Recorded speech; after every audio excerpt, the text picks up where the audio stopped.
Bien, merci Monsieur le Président. Mes chers collègues, nous venons à travers ce PowerPoint d'appréhender la situation du RSA dans notre département. Quelques mots d'histoire. Le 1er décembre 1988, une première loi instituant le RMI est mise en application. Toute personne résidant régulièrement en France a le droit d'obtenir un revenu minimum. À cette époque, le concept du devoir n'est pas encore évoqué. Le département de l'Eure, non satisfait de l'efficacité du dispositif d'insertion des personnes en situation de précarité, propose d'expérimenter le RSA en 2007 comme département pilote. Rappelons-nous les propos tenus à l'époque par ceux qui estimaient que le concept RSA était à l'image d'un costume 3 pièces, incitation financière, accompagnement individualisé et bourse d'insertion. À partir du 1er juin 2009, le RSA se substitue au RMI. Cette nouvelle prestation sociale est gérée par les départements et versée par la CAF ou la MSA. Elle est destinée à garantir à ses bénéficiaires un revenu minimum, mais en contrepartie, ces derniers doivent s'engager à rechercher un emploi ou à définir un projet professionnel. Chers collègues, aujourd'hui, ce costume 3 pièces a coûté la modique somme au département de 70 millions d'euros en 2014 et avoisinera les 80 millions d'euros dans notre budget. Et 80 millions d'euros, c'est uniquement la phase prestation. Ce n'est ni les salaires des travailleurs sociaux, ce n'est ni l'accompagnement social. Cela représente environ 330 euros par foyer fiscal départemental. Je ne m'attarderai pas sur le scandale de la non-compensation par l'État qui plafonne son aide à 40 millions d'euros, alors même que la loi de finances s'apprête à spolier la CVAE des départements. Chers collègues, l'objet du RSA était originellement la remise en activité des bénéficiaires. Que peut-on penser aujourd'hui, lorsque l'on sait qu'en 2012, sur 9 988 bénéficiaires du RSA socle, seuls 269 sont sortis d'accompagnement par un CDD ou un CDI. Mesdames et messieurs les conseillers départementaux, ne trouvez-vous pas que le costume 3 pièces de l'ancien président du département a singulièrement rétréci et s'est considérablement effiloché ? Vous me direz, chers collègues de l'opposition, que c'est la faute de la crise, que c'est certainement la politique de la droite au pouvoir. Bref, quelles qu'en soient les raisons, il est clair que le département ne peut plus s'offrir le luxe du sur-mesure, eu égard à l'absence de résultats et d'efficience dans la politique menée. Aujourd'hui, il faut redonner aux travailleurs sociaux les moyens d'accompagner dans de bonnes conditions les bénéficiaires du RSA.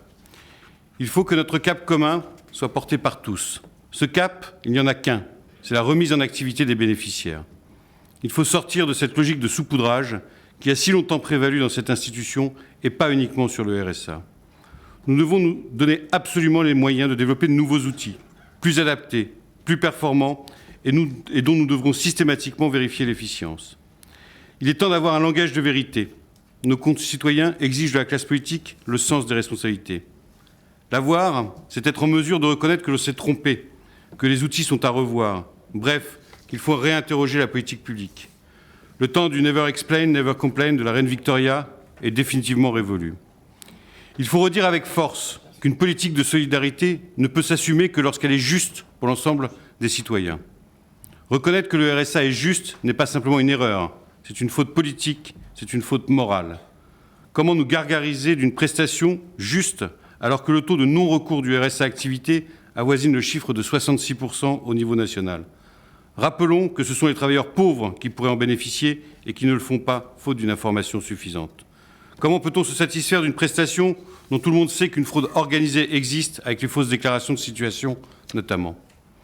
La Caisse nationale des allocations familiales s'engage, dans sa convention d'objectifs et de gestion 2013-2007, à renforcer la lutte contre la fraude, à moderniser les techniques de détection et d'investigation, notamment grâce aux échanges d'informations entre institutions.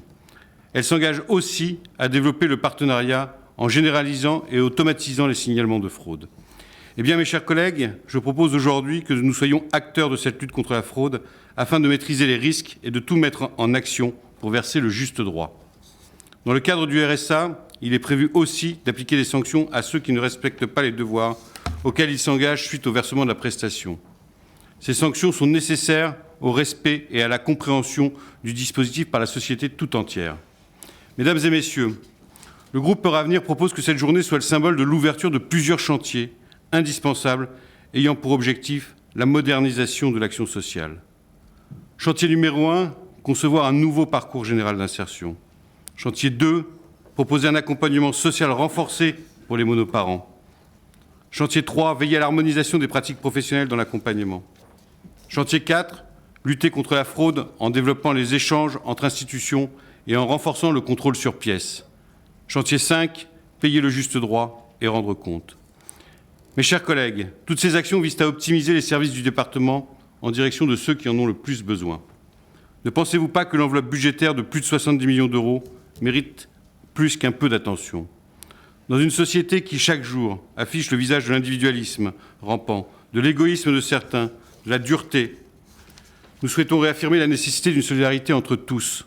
Cette solidarité que nous souhaitons voir partagée par le plus grand nombre, il nous faut la réaffirmer par des actes forts. C'est ce que le groupe Heure Avenir souhaite pour l'avenir du territoire. Je vous remercie.